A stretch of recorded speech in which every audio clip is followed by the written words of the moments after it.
আসসালামু আলাইকুম গাইস, চলে আসলাম আগৈলঝাড়া উপজেলায় এবং এখানে দেখতে পারতেছেন অনেক পুরানো আগের একটি পরিত্যক্ত গাড়ি। যেই গাড়িটা খুবই অনেক আগের। এই গাড়িটা দিয়েই মূলত পাকিস্তানি আমলে যুদ্ধ করা হয়েছিল। এটা হচ্ছে মূলত পুলিশের একটি গাড়ি। গাড়িটা বর্তমানে মেরামত কাজ চলতেছে, আবার আগের মতন রূপ দেওয়ার চেষ্টা করতেছে। তো আপনারা দেখে বুঝতেছেন অনেক আগের গাড়িটা। গাড়িটার ভিতরে খুবই অনেক আগের পুরনো গাড়ি। এই গাড়িগুলো আপনারা যারা অনেক আগের গাড়িগুলো যারা দেখছেন তারা বুঝতে পারবেন যে কত আগের গাড়ি।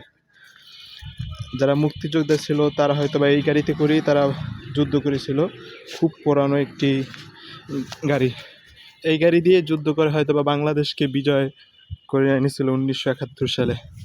তো বন্ধুরা, আজকে এই পর্যন্তই বিদায়। তো আজকের ভিডিওটা কেমন লাগলো অবশ্যই জানাবেন কমেন্ট করে, এবং এই চ্যানেলটি ওমামা চ্যানেলটি সাবস্ক্রাইব করে পাশে থাকবেন। ধন্যবাদ।